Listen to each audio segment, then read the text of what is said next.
Selamat pagi Bapak Ibu. Kita lanjutkan kembali untuk soal-soal persiapan latihan soal seleksi akademik atau pretest BPG dalam jabatan tahun 2023 ini. Kita mulai dari materi pokok. Untuk materi pokoknya media pembelajaran PPKN. Kemudian capaian pembelajarannya menguasai pendekatan, metode, dan media pembelajaran PPKN. Indikator esensialnya menganalisis media pembelajaran yang tepat dalam pembelajaran sesuai dengan indikator pencapaian kompetensi dan materi pembelajaran. Kita masuk ke soalnya. Pak Budi sebagai guru PPKN. Kebetulan teman saya ada Pak Budi namanya, guru PPKN. Pak Budi sebagai guru PPKN merumuskan indikator pencapaian kompetensi. Ya berarti ditentukan IPK-nya. Menjelaskan proses pembentukan peraturan daerah. Media pembelajaran yang tepat dipilih oleh Pak Budi untuk mencapai kompetensi pembelajaran tersebut adalah A. Video tentang sidang pembentukan peraturan daerah. B. Bagan alur proses pembentukan peraturan daerah. C. Video tentang kegiatan pembentukan peraturan daerah.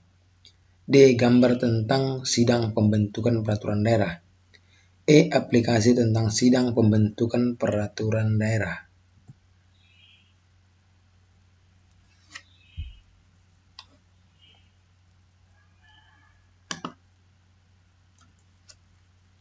Kunci jawabannya adalah B.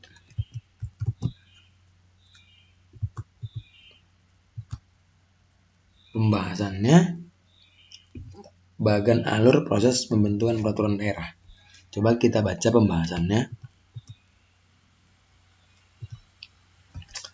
Guru PPKN di samping harus mampu mengembangkan bahan ajar, metode dan evaluasi, juga mampu memilih dan mengembangkan media pembelajaran yang tepat untuk mencapai kompetensi pembelajaran. Media yang tepat untuk indikator pencapaian kompetensi menjelaskan proses pembentukan peraturan daerah, yaitu bagan alur proses pembentukan peraturan daerah.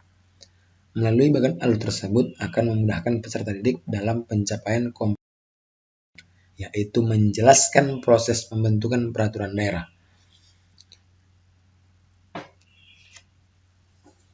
Ya, jadi dari kelima pilihan jawaban, mulai dari membuat video, bagan, kemudian video tentang kegiatan, gambar tentang sidang, aplikasi tentang pembentukan peraturan daerah. Yang paling tepatnya, yang paling lengkapnya agar tercapai IPK menjelaskan proses pembentukan peraturan daerah, maka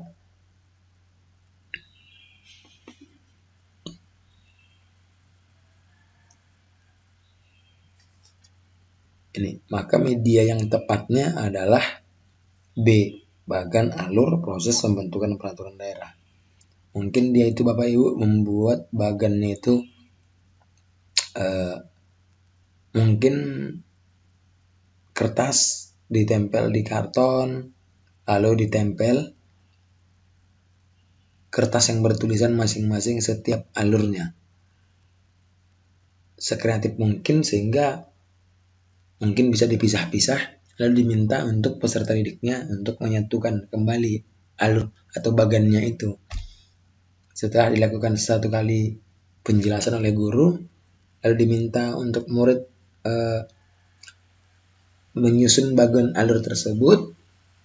Kemudian jika ada kendala, guru membantu menjelaskan kembali, lalu murid membuat kesimpulan. Sangat keren. Kita masuk ke soal yang berikutnya. Materi pokoknya reinforcement.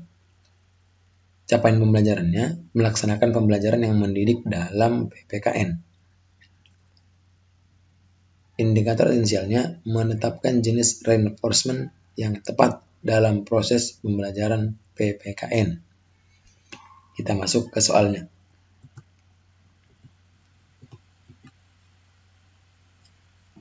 Seorang siswa memainkan handphone di dalam kelas ketika guru sedang mengajar. Maka reinforcement yang tepat diberikan oleh guru kepada anak tersebut adalah. Perlu kita ketahui Bapak Ibu, apa itu reinforcement? Jadi reinforcement itu adalah penguatan segala bentuk respon yang merupakan bagian dari modifikasi tingkah laku guru terhadap tingkah laku siswa yang bertujuan untuk memberikan informasi atau umpan balik bagi siswa atas perbuatan atas responnya yang diberikan sebagai suatu dorongan atau koreksi. Jadi berarti reinforcement itu Bapak Ibu, biar mudah kita pahami, itu adalah respon atas perilaku murid, namun sifatnya untuk memberikan penguatan. Itulah reinforcement. Kita masuk ke soalnya.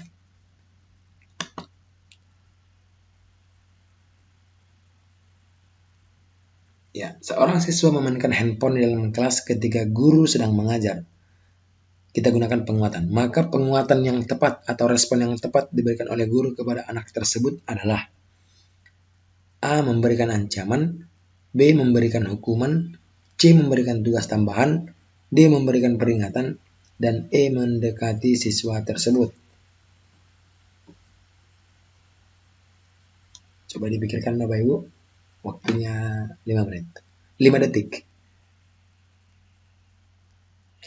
Oke, jawabannya adalah E.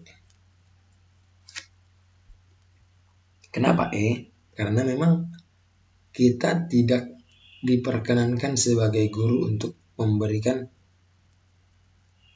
kepada murid atau menghukum murid, apalagi membuat ancaman dan lainnya. Kita lihat apa yang menjadi pembahasannya. Dalam proses pembelajaran, seorang guru harus bisa memilih solusi jika ada siswa yang melakukan hal yang kurang baik dalam pembelajaran. Siswa diharapkan menjadi sadar dan tidak mengulanginya lagi. Dalam hal siswa memainkan handphone, maka guru bisa mendekatinya dan bicara dari hati ke hati. Tentunya kita sebagai guru Bapak Ibu, kita dapat lebih mengenali bagaimana karakter murid-murid kita. Maka kita harus berupaya untuk bagaimana murid itu merasa sadar akan kesalahan yang telah dilakukan. Bukan menjadi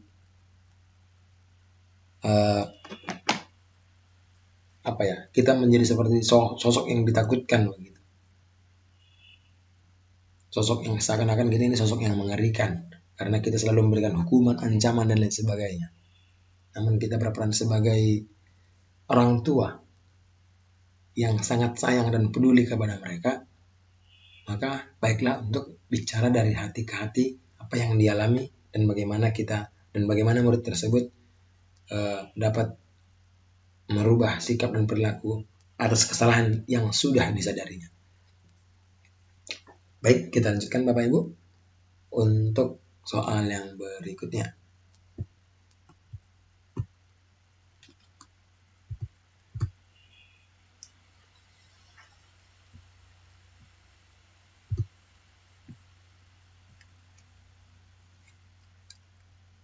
Materi pokok praktik belajar kewarganegaraan. Capaian pembelajarannya merencanakan dan membimbing praktik belajar kewarganegaraan.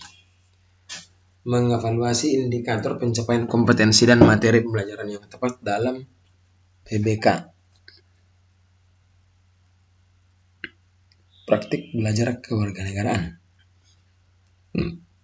Ketua Komisi Yudisial melihat banyak hakim yang melanggar hukum dalam menjalankan tugasnya.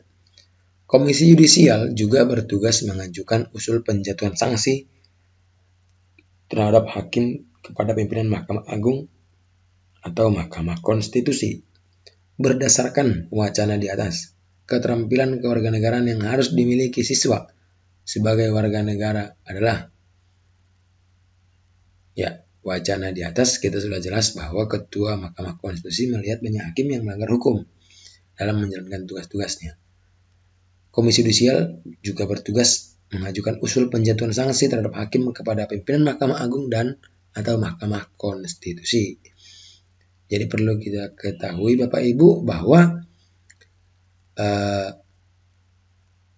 tiga lembaga tinggi negara antara lain legislatif, eksekutif, dan yudikatif. Maka yang menjadi bagian dari yudikatif adalah ketiga bagian ini, yaitu Komisi Yudisial, Mahkamah Agung, dan Mahkamah Konstitusi. Baiklah, kita masuk ke pilihan jawabannya. A. Menganalisis kasus-kasus hukum yang melibatkan hakim. B. Merancang usulan sanksi yang tepat terhadap hakim pelanggar hukum. C. Mendorong agar Komisi Yudisial memberikan sanksi berat bagi hakim pelanggar hukum. D. Mengevaluasi putusan Mahkamah Agung apabila memecat semua hakim pelanggar hukum. E. Memahami tugas-tugas dari lembaga tinggi negara.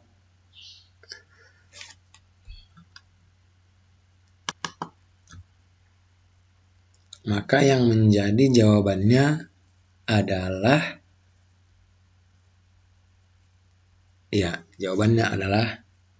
B. Merancang usulan sanksi yang tepat terhadap hakim pelanggar hukum, baik yang ada di Mahkamah Agung dan di Mahkamah Konstitusi.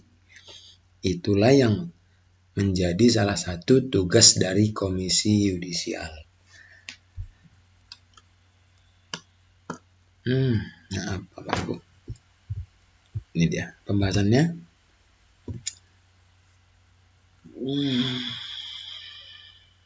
Sebentar. Kejauhan. Maaf.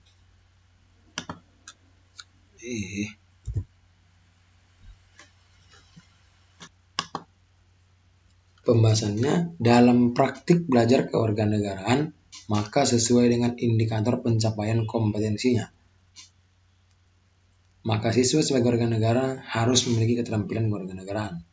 Terkait kasus di atas, maka mereka harus bisa merancang usulan sanksi yang tepat bagi hakim yang sudah terbukti melanggar.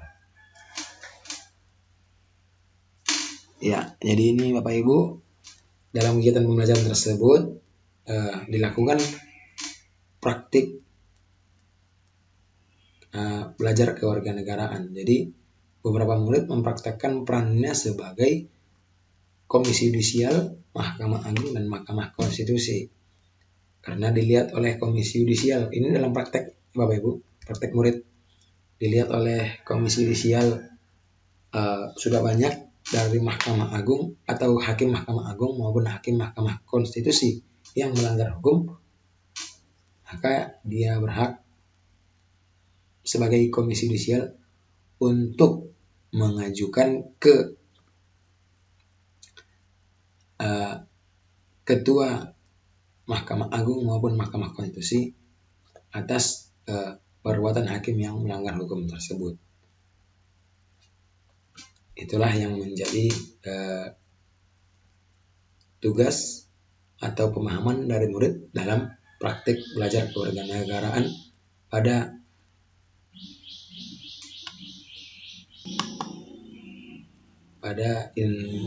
indikator pencapaian kompetensinya. Kita lanjut ke soal yang berikutnya.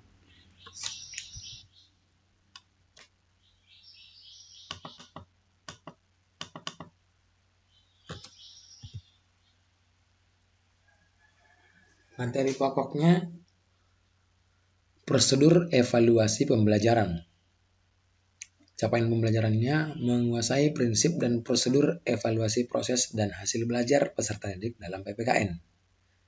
Indikator esensialnya menentukan prosedur evaluasi pembelajaran PPKN berdasarkan jenis instrumen.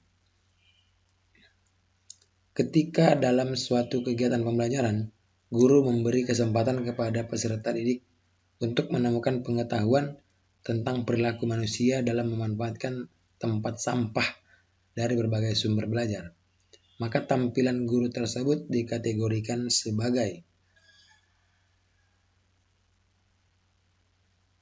Guru memberi kesempatan kepada peserta didik untuk menemukan pengetahuan tentang perilaku manusia dalam memanfaatkan tempat sampah dari berbagai sumber belajar. Maka tampilan guru tersebut dikategorikan sebagai A. Mengamati lingkungan, B. Mengumpulkan informasi, C. Mengidentifikasi masalah, D. Menemukan masalah, dan E. Merumuskan masalah. Akan dijawab Bapak Ibu.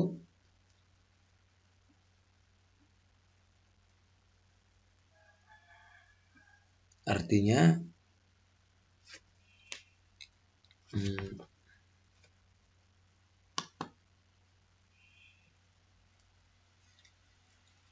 ini maka guru memberi kesempatan kepada peserta didik untuk menemukan pengetahuan tentang perilaku manusia dalam memanfaatkan tempat sampah dari berbagai sumber belajar. Maka tampilan guru tersebut dikategorikan sebagai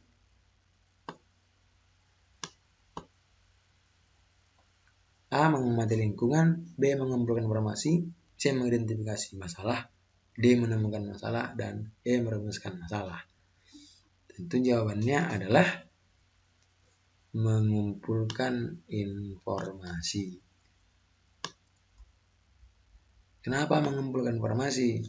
Di mana murid diberikan kesempatan untuk menemukan pengetahuan tentang perilaku manusia dalam memanfaatkan tempat sampah dari berbagai sumber belajar. Kita baca dulu apa yang menjadi pembahasannya. Dalam melakukan prosedur evaluasi pembelajaran, maka guru harus mengarah pada pendekatan saintifik. Dalam kegiatan di mana guru memberi kesempatan kepada peserta didik untuk menemukan pengetahuan tentang perilaku manusia dalam memanfaatkan sampah dikategorikan mengumpulkan informasi. Ini di kategori ini ya. Pengetahuan tentang manusia yang memanfaatkan sampah dikategorikan mengumpulkan informasi. Itu Bapak Ibu ya. Kita lanjutkan ke soal yang berikutnya.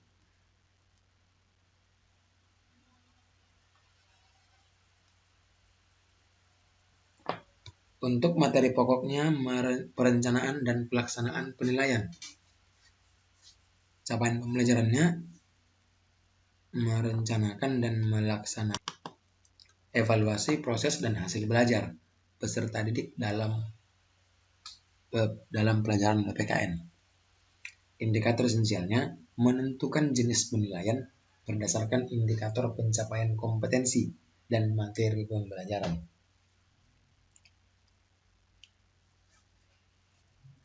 Baik, kita masuk ke soalnya. Penilaian pembelajaran PPKN bertujuan untuk mengukur pencapaian hasil belajar peserta didik.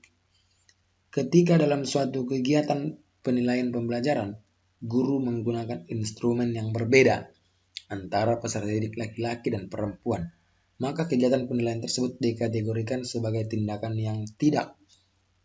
Ya, saya yakin Bapak Ibu mengerti tentang ini. Bagaimana jika seorang guru menggunakan instrumen yang berbeda antara laki-laki dan perempuan atau genderisasi? Maka kegiatan penilaian tersebut dikategorikan sebagai tindakan yang tidak A. Objektif, B. Adil, C. Sahih, D. Akuntabel, E. Valid.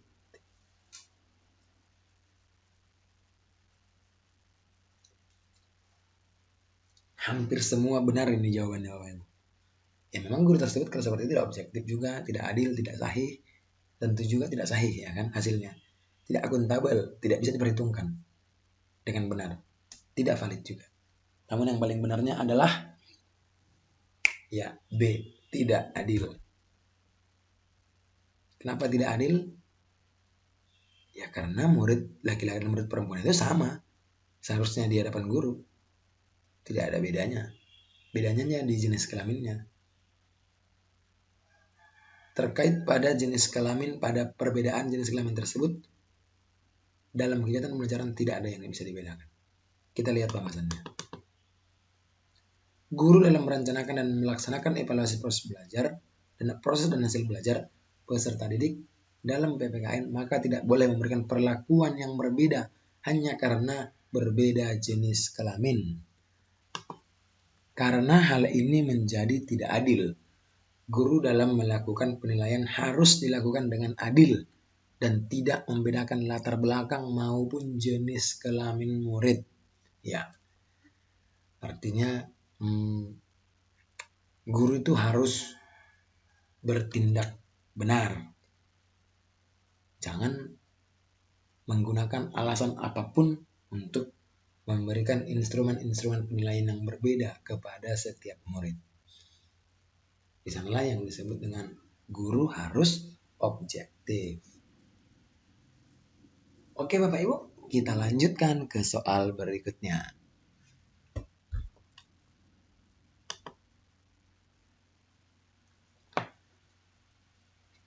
Materi pokok perencanaan dan pelaksanaan penilaian.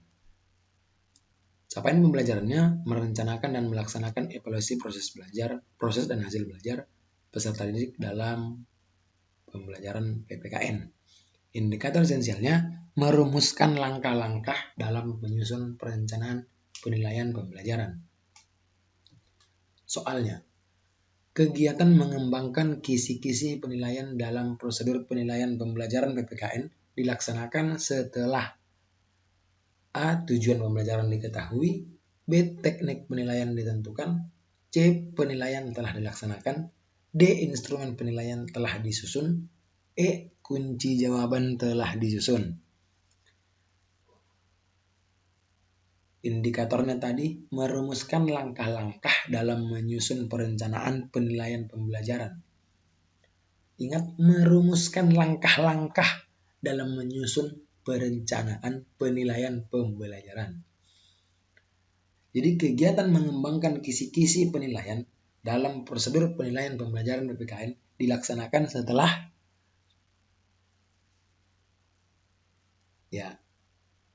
teknik penilaian telah ditentukan. Setelah itu ditentukan, barulah dilakukan kegiatan mengembangkan kisi-kisi penilaian dalam prosedur penilaian pembelajaran.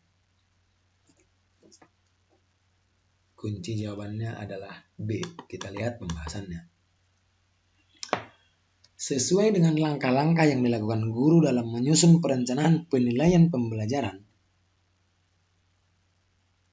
Sesuai dengan langkah-langkah yang dilakukan guru dalam menyusun perencanaan penilaian pembelajaran. Setelah teknik penilaian ditentukan, maka guru mengembangkan kisi-kisi penilaian. Betul.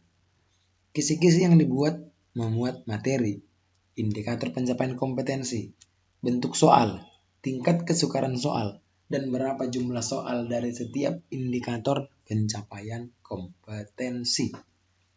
Jadi, terlebih dahulu dibuat atau disusun teknik penilaiannya, lalu dilanjutkan dengan mengembangkan kisi-kisi penilaian. Apa saja yang dimuat dalam kisi-kisi penilaian tersebut?